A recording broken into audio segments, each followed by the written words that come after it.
Well, the next time you're in a crowd, take a look around. 1 in every 10 babies in Utah is born too soon. Premature infants spend weeks, even months in the hospital with medical bills reaching into the hundreds of thousands. And tonight we take you inside one of the state's busiest newborn intensive care units to show you what you've never seen before. Yeah, Heidi Hatch actually stayed overnight at Utah Valley Medical Center to show the rest of us what happens inside at night with these youngest of patients. Heidi?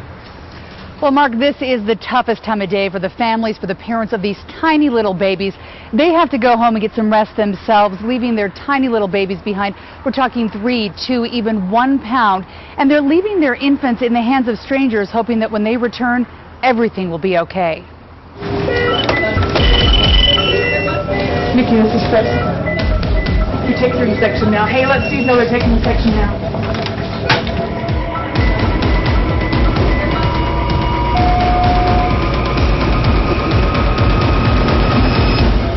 Could get a little bit exciting for the next few minutes. It's well after midnight, and the newborn intensive care unit is anything but quiet. Are we good to go? Beautiful, thank you. A mom carrying twins has lost one of her babies. The second is on its way more than 3 months early.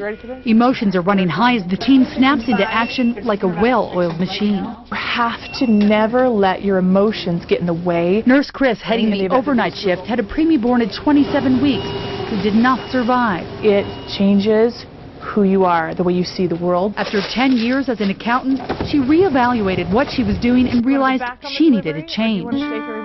I want to be part of a team that does something so life-altering, so significant, and who is truly there at the crossroads of humanity. Just got another batch of pregnancy hormones or something. Whitney Zabo's baby is 2 months old, born 16 weeks early at 1 pound 12 ounces. Every day it's hard. It's a lot harder now that he's so awake and he smiles and he's happy when we're here, so it's hard to leave. Husband Ben tries to be the strong one. His little family has seen their struggles, a miscarriage, years of waiting, infertility treatments, letdowns, and then the good news of a viable pregnancy. 22 weeks in, and another blow. Their baby was coming early. After all the anxiety and and panic was, of course we're here. The Zabos are, however, hopeful and strong. In a way, this is nothing new. Whitney is a NICU nurse in this very nursery. Realizing that Jude is everything to me, and these babies are everything to someone else. Each touch, a gift.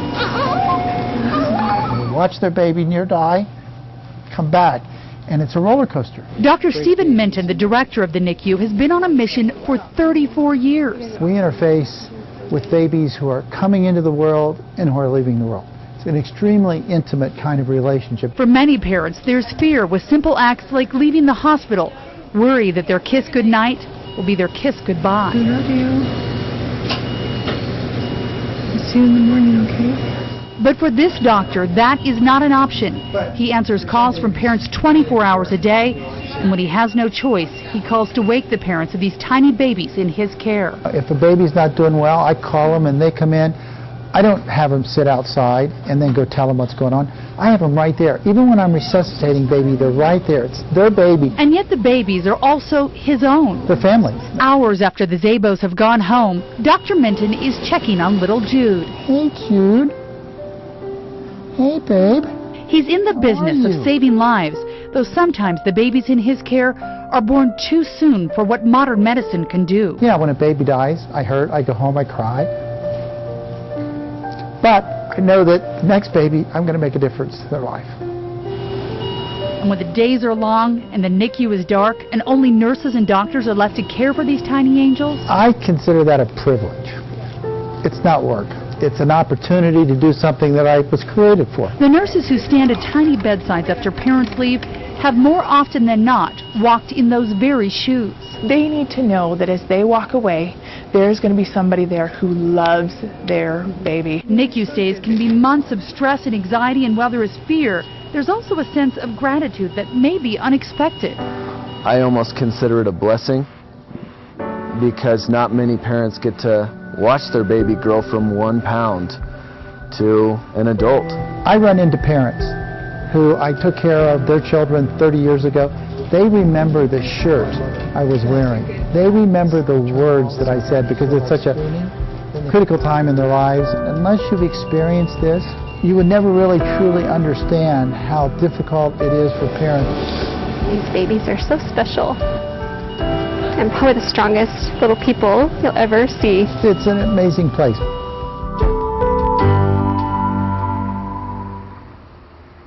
We want to give you a couple happy updates on the babies we told you about in those stories.